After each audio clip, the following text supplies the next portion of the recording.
minerals. The brain does need just a lot of minerals, but trace minerals can be very helpful for the brain. But calcium, magnesium, B6 is a B vitamin that specifically helps the brain.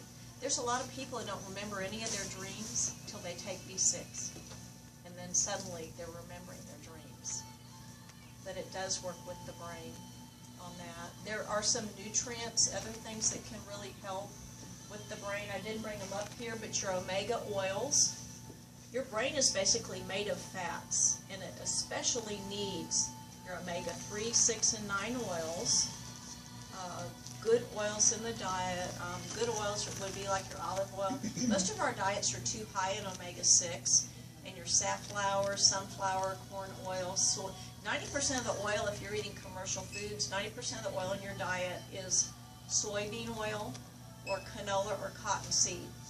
Why? Because they're the cheapest. And these companies are all about money. They're going to use the cheapest oils. Plus, they're usually hydrogenating it. It's trans fat because it preserves it longer, preserves the product longer. All of those are not good for the brain, especially if you're getting too much. If you get too much of omega-6, and there's good and bad omega-6, but if you get too much omega-6 and not enough of the omega-3 and 9, it creates stimulation and inflammation with the brain. And they've done studies with children. We know the omegas even affect focus, ADD, depression. So almost anybody, especially with weight loss, I mean, most of the good weight loss programs, quick weight loss, ideal protein diet, most good diets, they require you to take a good omega oil. Now flax, if you're a vegetarian, flax and evening primrose are good sources of omega-3, 6, and 9 oils. Now I see Kelly's here, yay! We're finishing up our weight loss right now. So. No hurry. But the omega oils definitely help with stress. Another one is lecithin for the brain. Lecithin is brain food. You get phosphatidylserine, acetylcholine, a lot of things that help with stress and mood. Another one is CoQ10, which we've talked about before, which gives your body and all your cells, like your brain and your heart, quick energy.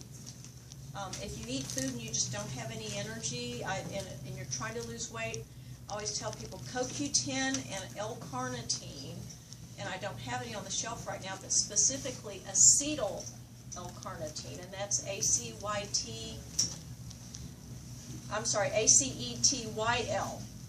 L-carnitine. Really good for the brain and mood and energy. So, and then in general for the body, I'm going to kind of wrap it up with this and see if there's any questions. There's actually hormones that protect from stress, and a lot of people haven't heard much about these, but one of them is pregnenolone. And a lot of people think, pregnenolone and weight loss, really? Well, a lot of people don't know what pregnenolone is. Jason, can you reach the book off the copier for me there? There's a book tucked in there. Let's see if I can find where I marked it. This is a really good book on thyroid. And this is the book that I took your food and mood sheet out of.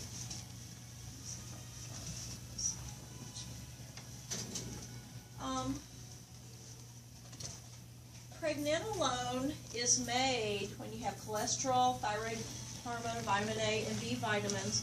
But pregnenolone is considered the precursor for almost all other hormones. It and DHEA that's produced by the adrenal glands. But you can make, your body can make progesterone and DHEA from pregnenolone. And there's several hormones. There's even more that come from these, but aldosterone, which regulates your water weight, cortisol, which has a lot to do with the weight around the middle and your stress and your sugar cravings, testosterone, which helps women burn fat. All women need a small amount of testosterone in their body. And a lot of women that have low testosterone have no energy and very bad memory and brain function. And then estrogen. Most women are estrogen dominant, but we do need good estrogen in the body. And a lot of the chemicals and toxins in the environment create bad estrogens. That's the reason we want to eliminate all the artificial junk out of our diet. But pregnenolone is a very protective hormone of the brain under stress. It directly physically protects the brain cells from injury, from fatigue. It helps mood, memory, performance. It can actually improve pain and arthritis. I see a naturopathic doctor. He put me on the pregnenolone about 2 years ago, and I've had improvement with the joints. The next one is your progesterone. Progesterone decreases anxiety, repairs nerves, protects brain cells, helps heart efficiency, and decreases water retention. And it also helps balance us so that we're not estrogen dominant. Most women that are estrogen dominant, it suppresses our thyroid, which works on fat burning. Also, too much estrogen causes depression. And then the last one is DHEA. We talked about that one a lot previously. The adrenal glands make DHEA, and all of these are available in supplement form in here. DHEA is considered a big anti-aging hormone product, and all these in the store are synthesized from herbs and natural supplements, but they all can affect mood and stress. I'm just going to touch real quick. We've got 10 more minutes, so I'll go into some of the herbs that can really help and the things that can help with stress and appetite. And I want to talk about some of the homeopathics. There's a thing called Rescue Remedy and then other flower remedies up there that can really help with emotional stress. And they're just little homeopathics. You put a few drops under the tongue. But they can be major for helping with anxiety, trauma, and stress. And homeopathics are just teeny tiny amount of things that work on the body almost like an immunization does. So I'm going to pass some of these around. I'm actually going to give each of you a free packet of Nutri-Calm. You'll pass one of those back. Nutri-Calm is one of my favorites. It can really help with stress and energy. It's a combination of some of the things. The B vitamins, it's got Schisandra, the magnesium. Some of the other things that are really good for appetite is Caralluma, and it can really help with mood too. It's probably the newest thing that's really being talked about as far as curbing appetite. It doesn't stimulate you. You take it morning, noon, and night, but very popular. Dr. Oz has talked a lot about it. Another one is saffron. Saffron's been in the store for years. It actually can help boost serotonin, which gives you that feeling that you're not hungry and that you're happy. Hoodia, which has been around for a while. Hoodia really works for me, but I have to take 2 at a time, but it will curb appetite.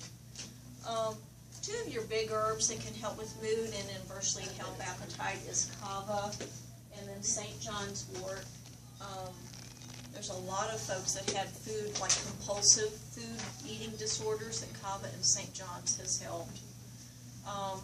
Then there's other herbs that kind of help your blood sugar, like barley grass, spirulina, beet. Believe it or not, the red beet formula by Nature Sunshine is good. Some of the other herbs that help with appetite is chickweed, bitter orange, hawthorn. We think of hawthorn being for the heart, but it also can help mood and appetite. The herb maca, and then bee pollen, something called relora, and theanine. Now theanine is getting back to the amino acids, but relora really helps with the high cortisol and the stress. So, but I have several folks that have used just relora, and we do keep plain relora up on our weight loss shelf. This one stays on our mood and stress shelf. Holy basil. Yeah. This is great to drink in tea, but Gatu Cola and holy basil can help with mood and stress. And there's something about drinking a cup of tea that kind of helps your mood and makes you not hungry. Almost every night I do drink a cup of tea that has some of these things in it. So. All right, I'm going to wrap up with that and see if there's any questions so far. And then I'm giving you some homework. I gave you this sheet, and I've got extras if you want more than one. I'm challenging you this week, and we've already given out just some food log sheets. And what I like people to do is write down what you're eating. You have an extra one.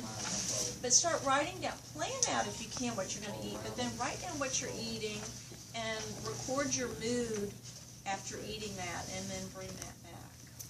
So, have any of you tried anything for weight loss that involves mood? Or tried any weight loss supplements, period? All of them. You've tried all of them? All right. Have you tried anything specifically for mood or stress before? No, I don't think so. Yeah. I've, It can be hidden. 5-HTP, Mm-hmm. okay. And that one is a good one. HTC or Oh, the HCG, which will help your body go through starvation mode. Yeah, Kelly, you can come on up. Yeah, I can set stuff right here. Well, I'm going to have you set it over here. Actually,